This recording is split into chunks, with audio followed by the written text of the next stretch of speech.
that we look at the program, watch it, enjoy with the eyes of love. Wow! That's a forewarning. One message to tell Ray that through this program, we'd like to give you our embrace as a community, to send you off with our love and our unity. It's really an afternoon of attitude of gratitude. It's really a thanks for Ray for spending time with us as a family.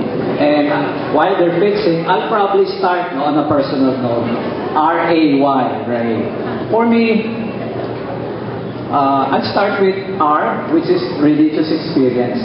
You know, every time I encounter Ray, and every time I sit there and I listen to the theme of Kiara, whatever meeting is it, when Ray gets to the stage, I always tell Ethel, it's a religious experience. Because it's only Ray who's able to really condense this I think it's a gift.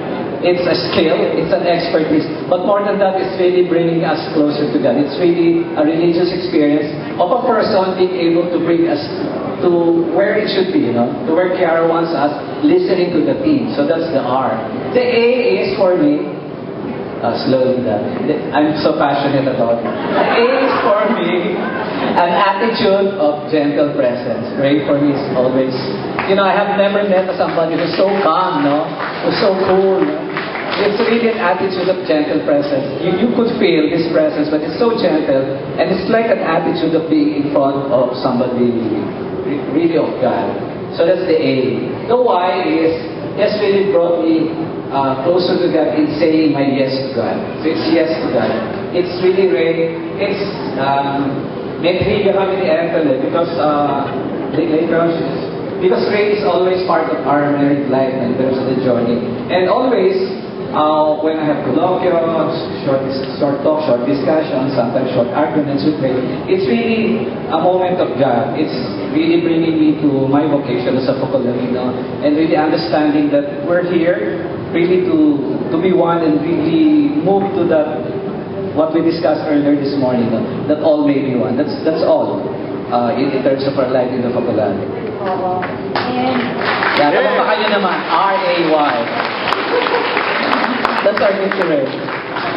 on a personal note, this year, Lito and I celebrated our silver wedding anniversary.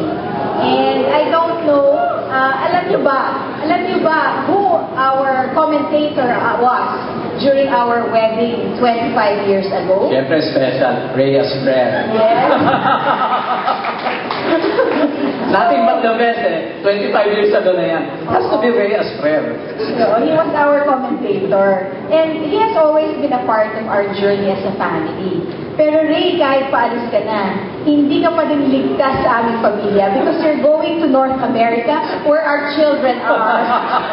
Amir, Gino, and Tori are waiting for you there in Canada. Okay. Sa malapit na lugar, may nakatirang isang masayahing pamilya. Ang mag-asawang si Rhea at Mondo Asprer. Rhea, Mondo Asprer. Rhea, Mondo Asprer. Yes? Ray Mondo. Iniyayaan sila ng tatlong mga supli. Sina Jen, si Volunteer, at sina New Family. Isang espesyal ang araw na ito, espesyal ang araw na ito para sa pamilya. Dahil mula sa araw na iyon, hindi na matutulog sina Jen, Volunteer, at New Family sa kwarto ng kanilang mga magulang.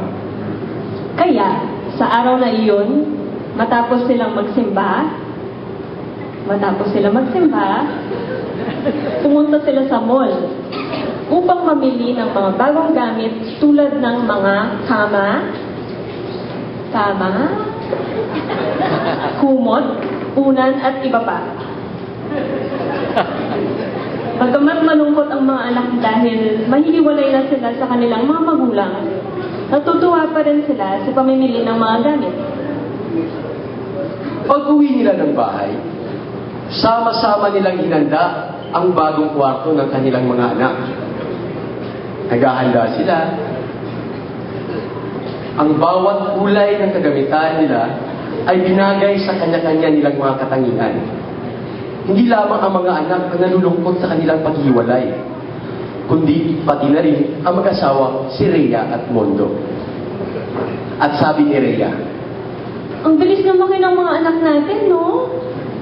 oo nga parang kahapon lang ay akay-akay pa natin sila. Sana hindi sila matakot sa paghiwalay natin nila sa atin, no? Alam kong matagal nang handa ang mga anak natin. Sa palagay ko rin, sapat na ang pagmamahal na nabigay natin sa kanila para mahalin nila ang isa't isa kahit hindi tayo nakatingin. At dumating na ang oras ng pagtulog para sa pamilya ni Rhea at Mondo Asprer. Sabay-sabay silang nanalangin sa Diyos. Nanalangin sila. At pagkatapos silang manalangin, nagpaalam na si Rhea at si Mondo. Good night, mga bata! Good night, Mommy at Daddy! Good night, Mommy, Daddy! At nang pinatay na nila ang ilaw,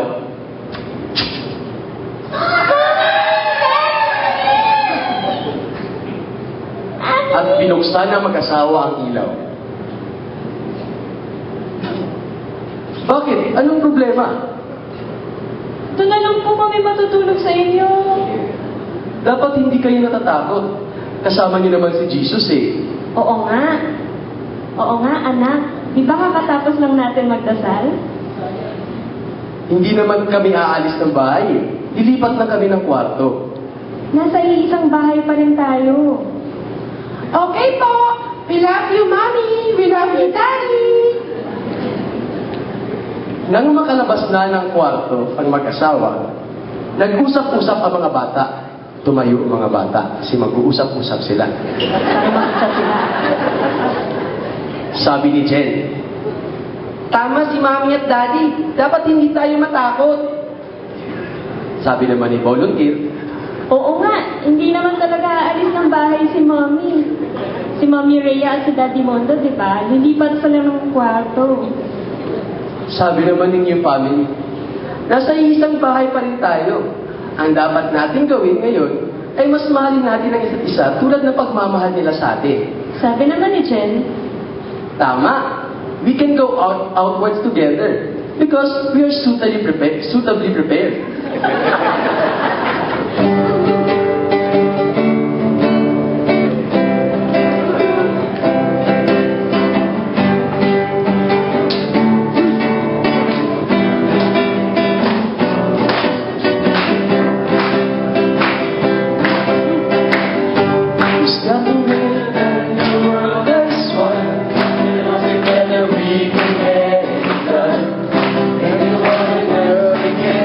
Run.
built with us.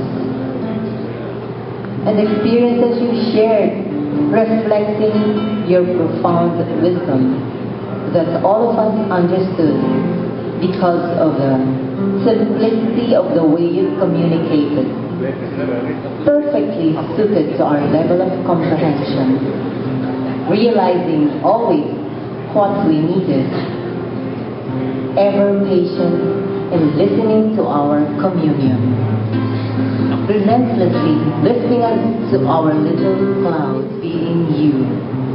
Grazie mille, Ray.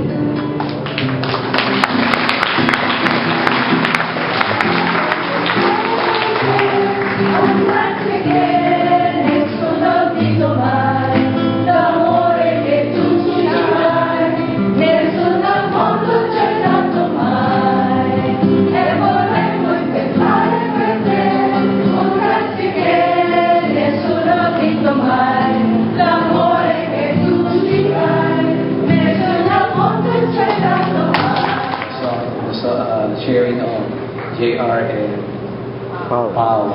Now I'd like to call Nico, who's going to give a big gift for you, Ray.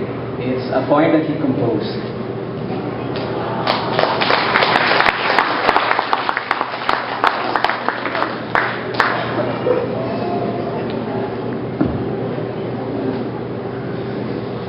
Hello, Kuya Ray.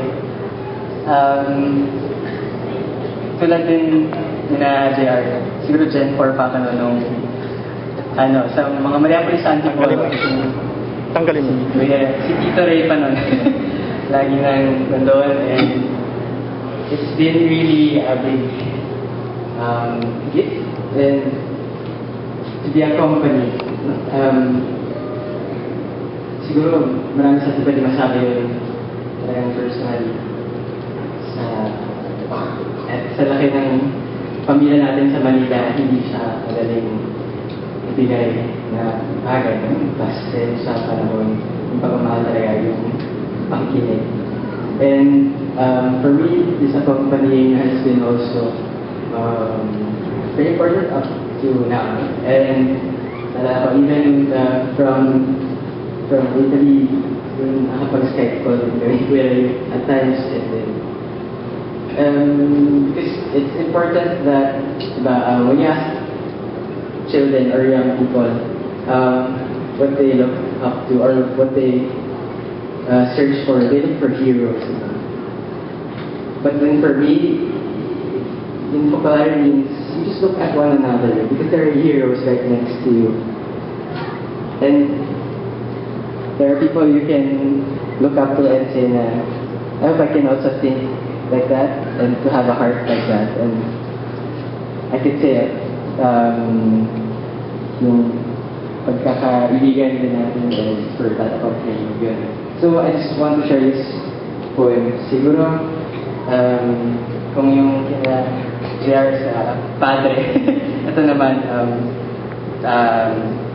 it's a poem I felt of writing when I was in Malta nung nagkaroon ng moment to have a vacation, but then that moment was also a chance to rediscover from the soul what comfort there is, what love there is in the presence of Mary. And I also share this too. It's been a very I don't write poems. I'm not a poet, but I just wrote this one. Really like a fruit of that outpouring of the soul and sharing, as you had shared also with me, and I dedicate this also to you. Because in Malta, St. Paul was shipwrecked there. He was bitten by a snake, pero hindi siya namatay. So they attributed that to a miracle. And there's this Blessed Mother of Tapino yung name ng Blessed Mother. Hymn to Our Lady of Tapino. On the shores of Shamsia and Meliha, my heavy heart heaves, wailing the shipwrecked sighs of St. Paul. But my Lord, Your love proves greater than all these. Woo and whispers on the gentle breeze. A promise this haven of souls is that neither serpent's bite nor human might hath grit to destroy. Mantle of Our Lady, bestow on me once more safe voyage, light-footed peace. May thine be our company towards the fore. O Mother most blessed, into the unknown guide our quest, that only in your Son may our hearts find rest. I would like to say goodbye to people whom I have met, whom I have loved. Kasi emotional din ako pagdating sa goodbye. In fact, I didn't do it for Constanza, but I will do it now for Ray. Kasi iyahin din ako. No, my first time to hear the family name of Asprer was when I was 7 years old. So, because I studied in Baguio City, no? So, I was grade 2 there. And the school dentist was the mother of Ray. And then I met Ray nung bata pa siya. And my memory of Ray was sa ultra yata yun eh. Madre na ako. He was dancing. Kasi, you were a jet, no? They were dancing there. So, go, wow, ang galing magsayaw. That's my memory of Ray.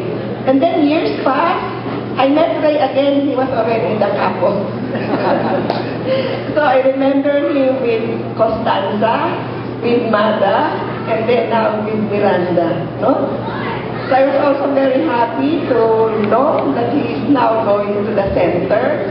So wow, may Pilipino na naman sa center. No? So it's a pride for all of us. And thank you very much for everything. Kasi isa kong memory kay Ray was when he came to talk during the Sisters Congress which we had. And he was talking about union with God.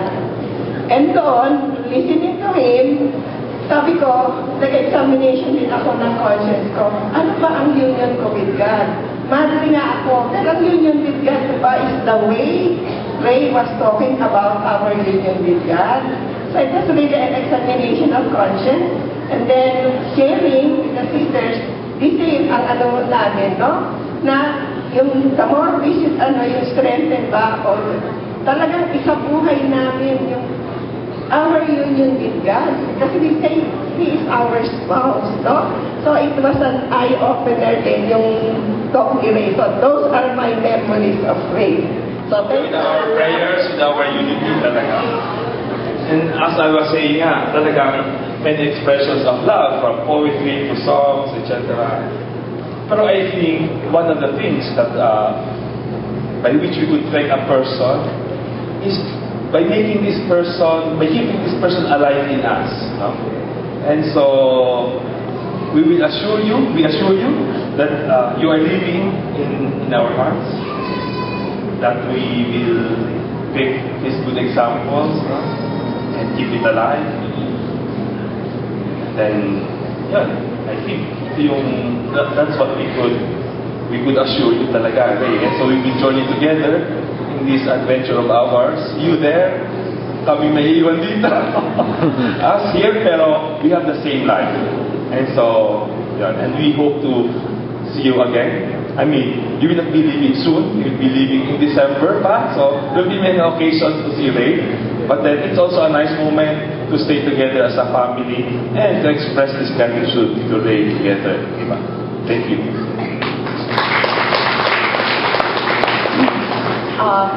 Yeah, also on behalf of, really from the bottom of my heart, salamat Ray. And siguro one thing that I was so, when I just came, I remember that coming from the bush, but I never felt being from the jungle. And coming to such a, coming back to the Philippines, I felt Ray was one among those who really put that culture of trust. With Mariela, I remember it all together, no? working together, loving together the community, and teaching me how to make myself one through their example. No? Si Ray naman, kung mano ko, he does not speak that much, no? But I think the way of life, no, that popo of Kiara. I was once also very struck when one time tumawag siya, sabi niya, I was already in Quezon City. No? Really, also, his love for the community. Isang adherent tumawag na may mga kabataan gusto magpunta sa Tagaytay for the Open City. Sabi niya, ano kayang pwede natin magawa, no? So, for me, it was an opening na really to open the door, to open our heart, do everything for the community, that we are at the service of the community. Kasi sometimes it's easy to say na, walang L3, walang ang magdadrive, kaya wala, diba? Instead, I remember that call na not to have peace until really, if everything we have done out of love, not even to solve, to give back that love and see what God wants. So, I am learning from these things. No? And then, I was just there, another thing that touched me also, how it's a moment where I feel also speechless kasi sa totoo lang, I was thinking, yung sinasabi niyo about Ray Asprer na I really felt, while you were speaking na if Ray was like that, it's because of the experience that we did together. Thank you very much talaga sa lahat ng sinabi ninyo. Kaya sa totoo lang, that is only a partial truth.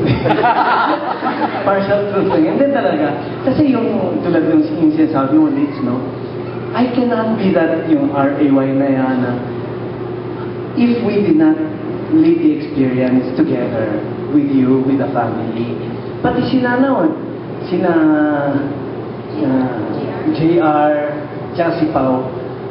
Kaya naging touching experience nila, also for me touching, is because we live that experience together. Hindi naman si Ray kasi magaling siya, kasi